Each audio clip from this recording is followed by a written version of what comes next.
Welcome to this explainer, where we're going to unpack how a tiny, incredibly remote strip of water basically dictates global economics, inflation, and ultimately your everyday wallet.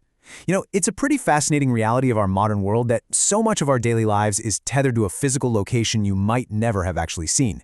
Today, we are looking at the Strait of Hormuz, which is absolutely, undoubtedly, the world's most important energy choke point. Okay, let's dive right into our roadmap for today. We'll be hitting 5 key areas. First, the ultimate global bottleneck. Second, the artery of energy. Third, a history of tension. Fourth, the doomsday scenario. And finally, looking to the future. All right, let's kick things off with Section 1, the ultimate global bottleneck. So, let me ask you, what actually dictates global inflation? I mean, you'd probably think it's entirely up to central banks, right? Or complex government policies, or shifting interest rates.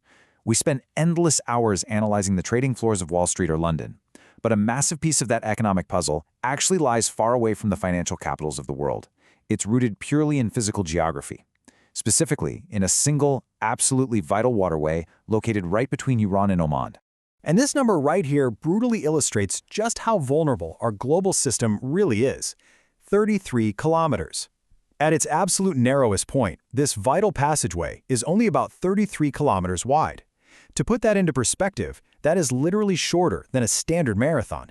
It's roughly the length of the English Channel at its narrowest crossing. And the actual navigable shipping lanes within that gap, they're even narrower. Because the water isn't uniformly deep, the massive supertankers traversing this strait are confined to inbound and outbound shipping lanes that are only about 2 miles wide in each direction, separated by a tiny 2-mile buffer zone. It's a remarkably thin thread holding together global markets. This hyper-focused geography creates a textbook geopolitical choke point. It's a narrow strategic passage that presents a massive bottleneck for global trade, security, and economics. Since it acts as the primary physical link connecting the Persian Gulf out to the Gulf of Oman and into the Arabian Sea, it forces vessels to transit directly through the territorial waters of both Iran and Oman. Unlike the open ocean, ships here are navigating a tight corridor surrounded by rugged coastlines. It leaves them incredibly exposed. Moving on to Section 2, the artery of energy. Now, to really grasp the sheer scale of what we're talking about, we have to look at the numbers. Every single day, approximately 21 million barrels of crude oil flow through this artery. 21 million! That represents roughly 20% of total global petroleum consumption, passing through a 2-mile wide lane of water daily. And it's not just crude either. We are also talking about massive liquefied natural gas or LNG shipments. About 1/5 of global LNG trade transits this exact route. We're talking colossal, very large crude carriers, VLCCs, acting as the literal physical lifeblood of global energy markets. And here's the thing, this isn't some isolated, local issue. It's a vast web of extreme dependency.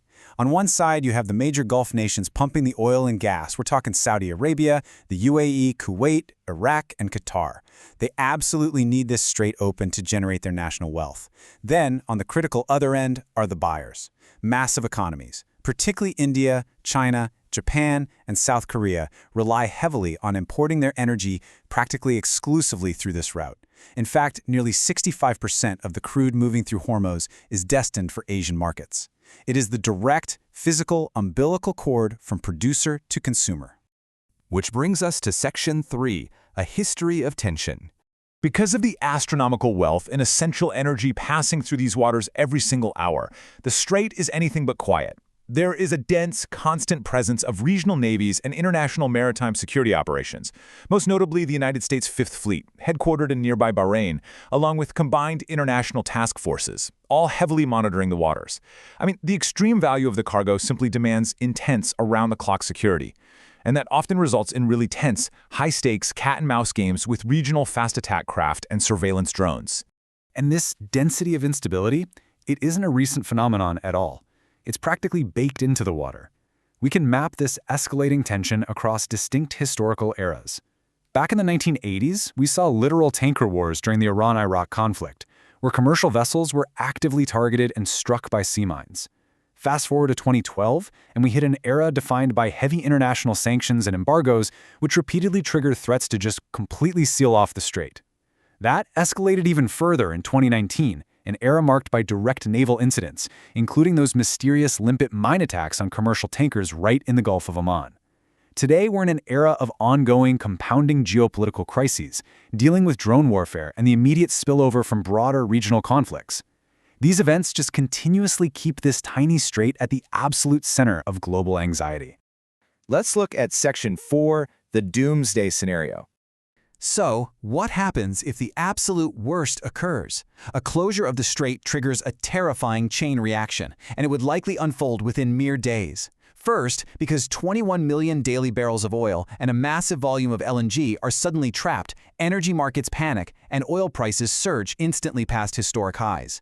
With those vessels forced to idle or attempt massively long and dangerous detours, global shipping and freight costs absolutely skyrocket.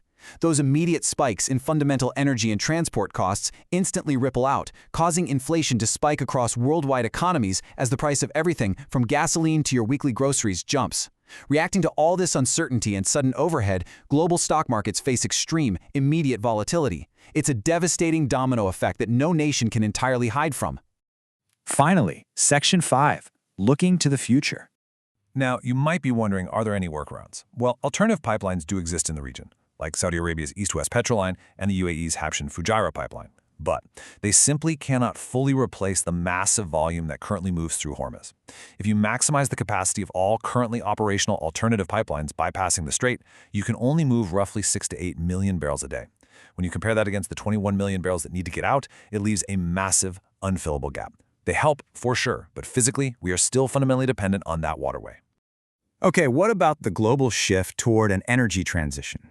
Wind, solar, electric vehicles. That may eventually reduce our worldwide dependence on fossil fuels. And obviously, if the global economy relies less on fossil fuels, it relies less on this narrow passage. But, and this is a really critical but. Actually, scratch that. It's the most critical point. That transition is decades away from fully decoupling the global economy from petroleum. For the foreseeable future, as energy demand continues to climb, the strategic vitality of this region remains an absolute reality. Hormuz is not losing its importance anytime soon. So I'll leave you with this provocative thought. As geopolitical tensions continue to rise and keep this area under a microscope, will the global energy transition arrive fast enough to disarm this geopolitical time bomb? It's a high-stakes race between physical geography, global economics, and a shifting energy landscape. Thank you so much for joining me for this explainer. And hey, the next time you hear about global inflation or energy markets, remember that 33-kilometer stretch of water.